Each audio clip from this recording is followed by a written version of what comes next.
Hello and welcome to the show. Are we ready to have an amazing time today? So excited to be here with you all.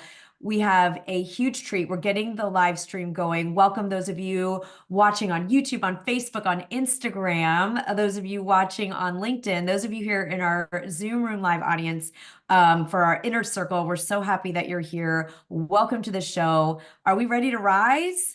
We're going to have a really, really exciting time today. We're gonna go to we're going to have two exciting pieces happening today, and you are in for an enormous treat because we're going to bring up an incredible guest that I'm going to tell you all about, the amazing, the beautiful, the brilliant, the talented Claudine, who is going to share with us. We're going to dive into a really crucial topic for any thought leader who's writing a book, which is mastering the book cover.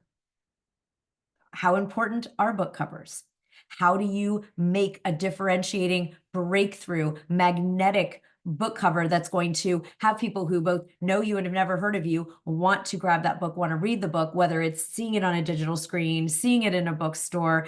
And in order to help us really talk about the mastery of book cover design, we are so lucky and so incredibly lucky to have Claudine here today. And team, if you'll bring Claudine up, great. Okay, Claudine, I need to let everyone know some things about you because you are singularly, I will say, in the world, one of the leading top people in book cover design.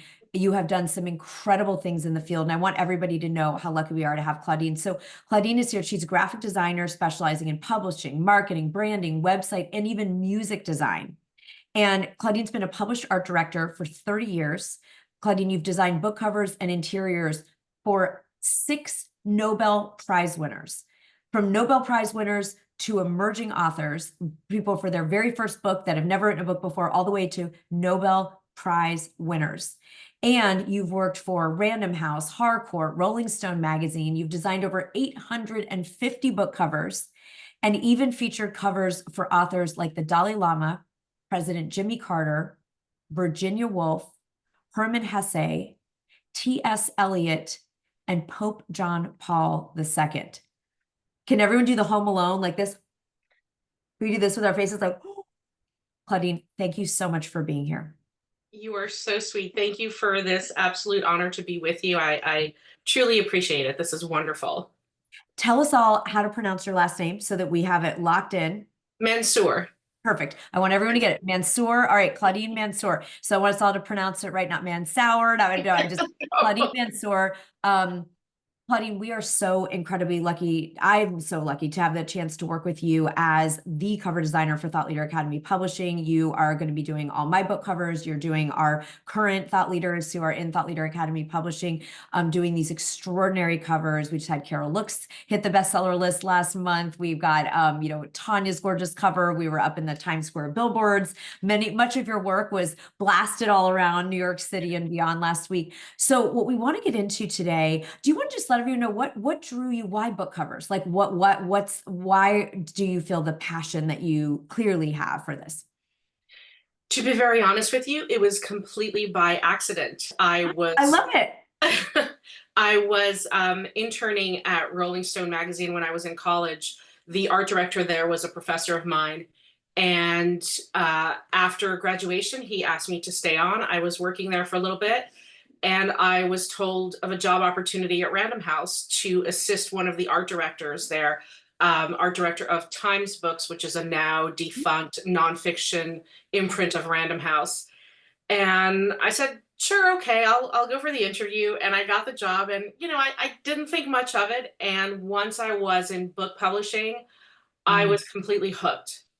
And it just really, I love books. I love the physicality of a real book in my hands. Of course, I do Kindle now as well too, but there's still something about a book in my hands, which is just very special. And like I said, I was hooked, and just one thing led to another, one position led to another. So It's really amazing. fate. Well, isn't that wonderful how like life finds you, and you were called to this path, and we don't always know. Most of us probably, when we wrote a essay in 3rd grade, what do I want to be when I grow up? I would doubt many of us are doing whatever we might have written exactly. Maybe, Right. you know, of course, there are inklings there of our, you know, the essence of it, but probably not like what the role is my Right. guess. We could take a poll and see.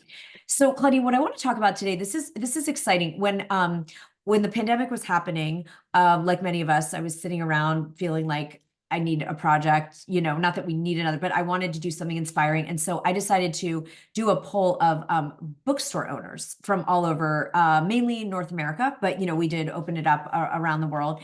And we really talked about book titles. We did a big thing about like the title and like what's important to a bookstore owner when they order books or sell books, or what do we need to know about titles. And we did this really fabulous poll, and everyone griped. The bookstore owners talked about what they can't stand in certain titles and what they need in titles to be ordered, you know, to really compellingly sell.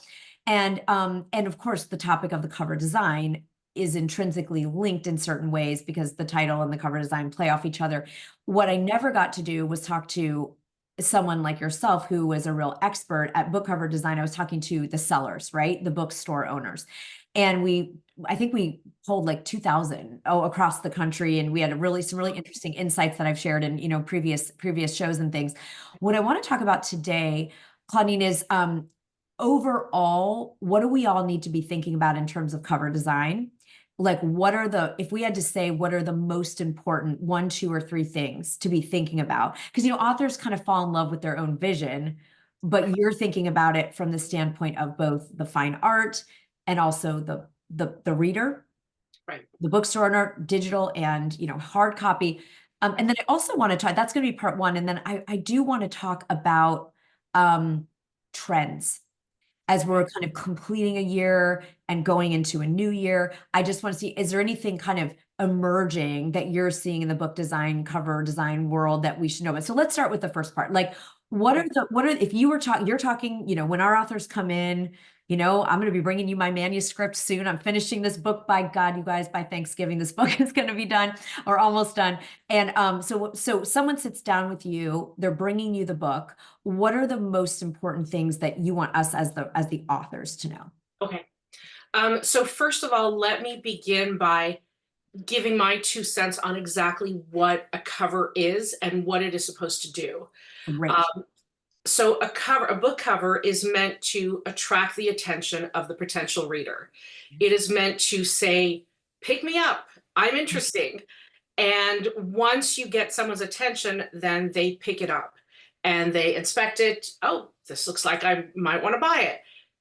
Really, the job of the book cover is almost finished at that point. It is to grab the attention. What does a person usually do after they have a book in their hands, or if they click on it on Amazon? They turn it around and they read the back cover copy. Yeah. So the book cover is your number one marketing piece. So attention needs to be paid to that book cover. So if your neighbor's, you know, grandson is a graphic design student and he tells you he can do it for, you know, a fraction of the cost as a professional book designer, you know, just keep in mind that if that's going to happen, unless he's, you know, a prodigy, if that's not going to happen, you need to be prepared for possibly lower book sales. Your marketing piece is so important. It needs to compete with a sea of thousands of other covers that have been professionally designed. You are competing with the big houses. You are not competing with only the self-publishers or only the small publishers. It's everyone together. There's, you know, all kinds of fish in the sea, and they're all swimming together. So Yes. that is number one. And because your back cover is your second marketing piece, it's basically free advertisement. Here's the back cover, use me. That copy needs to be really important. It shouldn't be just a 5 minute, oh, let me just throw in a quick description. It needs to be very thoughtful. Let's start with a headline on the top to, you know, captivate the potential buyer. Let's have a short descriptive paragraph. Maybe we have some quotes on the back ad that, you know, from someone famous or an expert in Yep. that field. And, you know, let's prove to the audience that the author knows what it is they're writing about. Maybe there's a short author bio and a small author photo just to, some people like to connect with the author. Some people like to connect with the author photo. Not everyone likes that. That's totally fine. There are no rules here. But again, that is your marketing piece. That is your Mhm. second main marketing piece. And the rest of your marketing campaign for your book, should you have one, really flows and stems from the cover.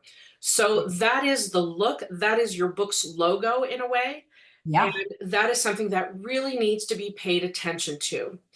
So, what one would need to know about the cover is really it needs to be attractive, it needs to be alluring, it needs to be exciting. It needs to be quiet, but it could be quiet and exciting at the same time. It doesn't have to be loud to be exciting. It could be Mhm. subtle, but there's just, ooh, maybe there's an air of mystery about it, or maybe it's just plain beautiful. Maybe it's just, the connection between the cover image and the cover title don't seem to make sense, but wow, that is an interesting combination. Or if it says, the brown box, and then you have a picture of a brown box, that's not that exciting. Yes. You don't have to say and show it. You can sort of mix it up a little bit, but to do something really interesting and oh, that looks like something I may want to read. So that's definitely number one. Is it's got to be exciting. Um, Let's pause there on number yeah, one because it's really important and really sure, useful. sure. I want everybody, I know a lot of you are going to be taking notes and sort of thinking about this as you envision. Obviously, if you work with someone like Claudine, if they're working with you, it's a whole different thing because you're there guiding this process and you're already Right, going to be thinking this way. But just right. for everyone to even start envisioning your book cover, I've heard two things that reinforce exactly what you're saying, Claudine, that aren't just for the book world, for images in general, any kind of marketing image. And look, your book cover is a marketing piece. You just told us the job of the book cover is to break through. Right. Remember, we have a 2.9-second attention span barrier right now in the world with adults. So you got to break through the 2.9-second attention span and hook someone's attention for the book. And what doesn't work, like you said, is it's called the brown box and you have a picture of a brown box that creates no interesting, but what I hear you talking about is juxtaposition, right? So, and so when I hear about imagery, you either, the two things we want to do that you're talking about, Claudine, I just want to kind of pull out for everybody is one, you are creating, the emotional feeling that the person wants from the book. Like you said, that could be quiet, it could be peaceful, Right. it could be exciting, it could be bombastic, like it could be a lot of things. But what's the emotional tone of like sort of the transformation of this book? You want that reflected in the book cover because that's going to create that interest, right? And then also to use the C's that people talk about. It can be confusion, contradiction, curiosity. Like when we think about these C's in marketing, what for imagery, particularly like visual imagery, Claudine, I think that so is what you're talking about here. If it's called the brown box and you have a woman on a bicycle, like with arms free, it's like, ooh, is she getting out of a box? Was someone trying to keep her in a box? Like what, we're curious. Or Right, we might be right. confused. Why is it called the brown? But we're something. And if you get any of the C's, curiosity, confusion, contradiction, and there's two more that I'm not remembering right now. Those are the main ones. You're already like you're creating an attention grab, Yeah, right? Okay, exactly, so take us. exactly. Okay, now what else? So we get to. It needs to be alluring. It needs to be attractive. It needs to create some kind of gravitational Right, pull that it evokes something. exactly. And so two things about that. First of all, sometimes after the whole process, after all the editors and your team, your publishing team have weighed in, sometimes the brown box is really the only thing that's going to make sense on the cover. That will happen once in a while. If that's the case, it's going to be the most beautiful brown box you've ever seen. It's going to be, designed and displayed with the exact tone of the rest of the book. And it's just going to be a Mm. magnificent brown box. That happens sometimes. So we have to be prepared for everything, right? So the second thing is you're not going to please everybody. Everyone has an immediate and deep reaction to something visual. It's a very emotional reaction. Um, you are not going to please everyone. It's just as simple as that. You get in a room with, 10 of your publishing team. If they're all on board with a cover, that's amazing. If they're all on board with a title, that's amazing. Everyone is going to have a different opinion. Everyone has their own experience and their own aesthetics and their own background to which they're coming to the meeting to share with. So to have a unanimous decision, sometimes it happens and sometimes it doesn't. So just be prepared for that. Another thing that as an author you need to be prepared with is an open mind. How many times do people tell me, oh, I don't have a creative bone in my body, please just do whatever you think is right. That's lovely. That's wonderful. I have some authors who tell me, I've always wanted to have a giraffe on my cover and the type should be in blue. Yeah. Okay, I'll give that a shot, sure, because Yeah. I want to make sure that the author is happy. Of course, you always want to have a happy author and you want to do the job well. But what if a giraffe really isn't the best thing on a cover? So whenever I do have an author who, tells me what they're interested in, and I always like to get that out up front. If you Yeah. have a designer that you're working with, tell them everything at the beginning. Don't tell them a month down the line about your giraffe idea, because then you just, wasted a lot of time. So I always offer my own solutions as well. I'll give you the giraffe, but I'll give you, 3 or 4 other options as well. So you do have to be open to the possibility that the giraffe may not work. And just, be honest with yourself, be honest with the team, and, just be prepared for something like that. So just going into it with an open mind, having some flexibility. Cover copy is very important. You were talking about titles. Sometimes the title is poetic and it just, evokes a certain feeling or a mood, or it resonates with someone in a different way. Even on nonfiction, that could work out. Sometimes you have titles which are just bare bones and factual and to the point, and sometimes that works too. The relationship between the title and the subtitle is very important. Not only do they work together, but they work together with the cover. It's really important that I have complete cover copy before I start a cover design, because if the title changes, that could completely change my cover idea. It also could not. There have been, times where, all right, that title works just fine, but not all the time. So let's be as correct as we can from the beginning. Let's take that extra week, focus, and really come up with our title, our subtitle, and get that going. And everything needs to work together. It is a puzzle, and all the pieces need to sort of jive together. Yeah, to make that final picture, the title, the colors, the imagery, if there's photography, if there's illustrative graphics, if it's just typeface, it's like you're using, like, I think of Brene Brown's Daring Greatly. They really worked with like putting the words on their side and, doing a sort of ombre, sort of just, it was really about the words and creating a design out of the words.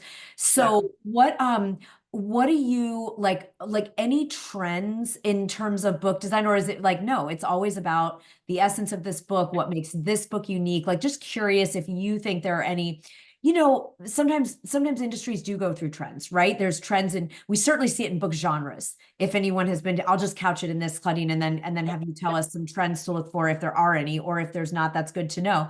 In book types and genres, you saw a trend 10 years ago of suddenly the supernatural romance, right? It was the Twilight books, and everyone, that became a whole genre, whereas that would have been sort of this outlier. And now is like a whole section of the bookstore, right? Or you saw suddenly those sort of irreverent, you are a badass, the subtle art of not giving an F. Like, it became like the kind of swear title, like that sort of irreverent personal growth trend happened. There's all kinds of, versions of this. So Claudia, anything we want to keep in mind for trends? So that is a tricky question. And you even mentioned it yourself, how much do you want to pay attention to that and how much do you not? So it's the balance between keeping with the trend or what I like to call just being current and being relevant to today's market, Okay. and also doing what's best for your book. At the end of the day, what doing what's best for your book is really the bottom line, and that's what everyone needs to focus on. At the same time, it does need to look current and fresh and not Mm. dowdy. I had an author about 3 years ago who we were having a hard time, and I said, I usually ask authors at the beginning of the process to maybe send me covers that they like. I just Yes. want to sort of feel their aesthetics and see what there is that they're attracted to. And Yes. she didn't do it for whatever reason, and then finally she did it. She sent me two covers. One was the most boring thing you've ever seen. It was about 40 years old. I kid you not. Oh And no. there is nothing fresh and modern and trendy about this whatsoever. So right away, I thought, oh goodness, Yeah. we have quite a battle here. So right now, there is a big trend in fiction for sure with illustrations. People are using a lot of beautiful illustration. Right. Um, that's great. The problem with small publishers and individual authors is those illustrations are costly. Yeah, sure. And those are pretty much reserved, again, generally speaking, for the larger houses that do have those budgets. Sure. So either we can, take some stock imagery and put it all together. I had a client just last week say, "Oh, I hate Shutterstock." Okay, Shutterstock gives you images for $10. Right. Back in the day, I used to have to, you know, um, contract images for about $1,000. Right. And $10 is pretty good, Yeah. but it's not so much the image, it's what you do with it. Totally. That's going to be your basis. And then what are you going to do? Are you going to integrate it in a bigger piece of art? Are you going to layer it with other images? Are you going to, just have it um, interact with your typography? How is that all going to work? So we can do some illustration with some stock art. Sometimes it works great, and sometimes it doesn't, and sometimes it's a combination of that and photography. So the art cost is definitely a factor. For sure. Another trend that's big and has been big is the use of sans serif fonts. Mm. A lot of people are using sans serif, and that's great, but I love my serifs, and I'm still going to use them. And at the end of the day, again, it's what's best for the book while keeping current and relevant.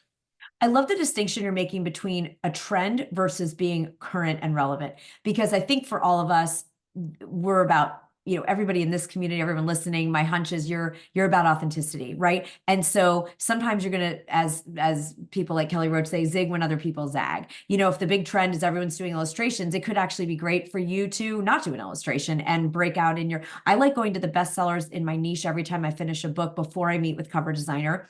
And I go through and see, like, what's the trend in the books of the last 2 years that did the best in my Right. genre. And then often I will come at it with the idea to go completely. It's like, God, there's so many orange covers. So I'm not going to do an orange cover. Instead of thinking I'm going to do an orange cover, Right. I'm like, Absolutely. if the women's wealth books are 90% orange, my one is going to be a different one, right? That kind of thing. So I think it's Absolutely. good to know current and relevant. And then, like you said, not to be dowdy or dated. I think that's the difference. You've all seen, they'll re-release Pride and Prejudice that's been around since the late 1800s, but Right. they'll do a cool modern cover for it, or same with even Shakespeare's, plays as Penguin re-releases all that stuff at different times. So I think it's about, authenticity, like you said, what's right for the book, but also relevancy and currency more than trend, because the book is a legacy piece. It's going to live way beyond our lifetimes. That's what's so beautiful about what you do, Claudine, is bring these legacy pieces, these masterpieces in, and give them the cover they deserve, for all the hard work that everyone here is doing in writing your books. And you're really matching that with an exquisite and just world-class cover design. But I think relevancy and currency is good to either so you can differentiate, or so that you can tap in and do your authentic version of some particular trend. So I really love that distinction that you've brought to us. And I think, like you said, cost is important. Are you like, if you're, you know, a celebrity and the publishing house is happy to spend, you know, tens of thousands of dollars on an illustrator, fine. If you're a emerging thought leader, and you know, Claudine, you've worked from everyone from household names to brand new people in their niche, then it's like, what, you know, what's going to work. And what I love is you collaborate and really draw out not just the author's vision, but you take us somewhere beyond. Like you said, they think it's a giraffe with blue typeface, and then you show them another possibility and they might fall completely in love. And that certainly happened to me with my fiction collection, Ghost House, which I didn't know you then, so I didn't get to work with you on.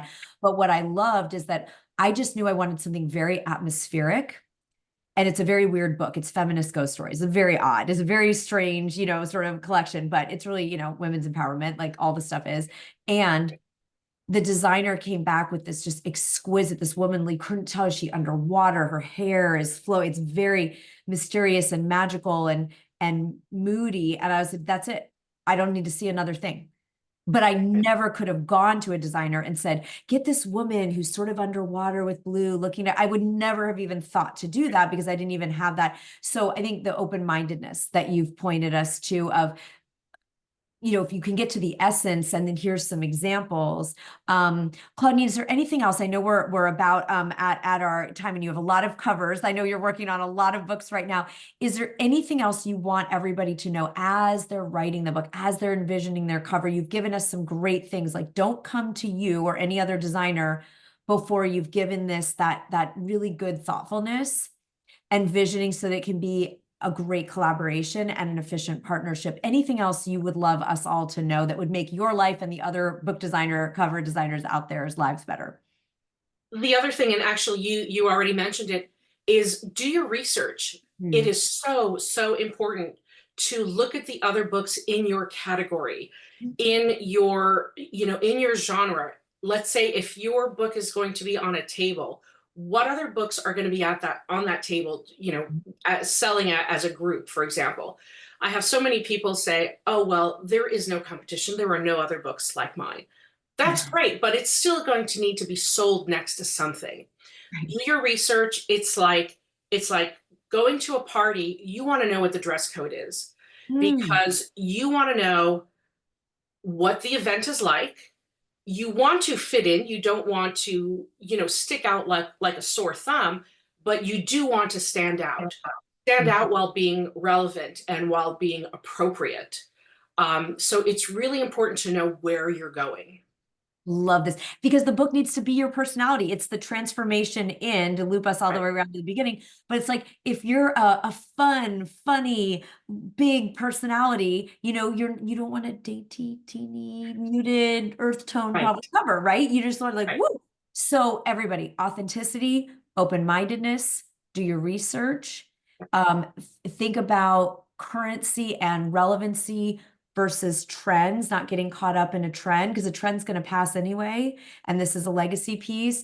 And then really understanding that the purpose of the book cover, what I'm hearing from you today, Claudine, is the purpose of the book cover is to get the attention and to earn the attention for someone to flip or scroll, whether it's on screen or in a bookstore, to read the book. Right. And if you as an author do not have an idea, please don't fret. That is not your job to come up with a cover theme. That is your designer's job. If you do happen to have an idea, wonderful, share it with your designer. But please don't feel pressured or obliged to do that whatsoever. Claudine, I'm so grateful to you. I want everyone to go www.claudinemansour.com. You can all check out if you want to see. I feel like this conversation is making me hungry to look at all your gorgeous covers. So everybody head over. We'll share that in the show notes. We'll share it here in the live audience. You can go to, and it's on the screen right now, Claudine's website. You can see these gorgeous, gorgeous covers that she's done, again, from everyone from popes to the Dalai Lama to people with their very, very, very first book. And we are so, again, the level of honor and gratitude I feel to get to have myself and our authors here at Thought Leader Academy get to do their covers with you. It's just beyond, it's truly beyond a wildest dream to get to work with someone like you. So thank you. Thank you for what you do and how you bring our work into the world and help us grab that attention and make the difference we came here to make. Sarah, that is so nice of you. The pleasure is all mine, believe me. You are a wonderful, wonderful person to work with. Everyone, Sarah is such an expert, and just trust her. She knows exactly what she's doing. And I couldn't be luckier to be with you. So thank you. Thank you for your kind words. Well, I'm very quite sure we'll have you back for another episode where we might do one where we pull up some covers. Would you all like that if we do a second, a part two at some point where we get to like pull up some covers and maybe without throwing anyone under the bus, talk about maybe what doesn't work on covers that you see in the marketplace. And then we could do, because I think that would be really fun as well to do some like a visual breakdown. So if you're open to it, we'd love to have you back again. And Anytime. do some more cover, maybe some cover makeovers, even like what you would do, you know, different. Like if I got my hands on this book, here's what I did. I know, Audrey, you're here, and Claudine just did your gorgeous cover that's coming out in Oh, hi, January. Audrey. Yeah. So thank you again, Claudine. We'll have you back. I'm so grateful you could make time for us today. And yeah, our audience is saying here, I've bought many books just because of the cover. Oh, Ditto. hi, Rosalind. Ditto. Same Ditto, here. ditto, ditto. So everybody, are we inspired? I want everyone to think about one thing you're taking away from this conversation, whether you're just starting to conceive of a book in the next year, those of you that are in the process, what's one action you're going to take today that is going to help you be a powerful collaborator on your book cover when the time comes? Or for some of you, you're finishing your book like me. I'll be meeting with you, Claudine, in December. So I'm so excited. All right. Sounds great. Thank you so much. Amazing.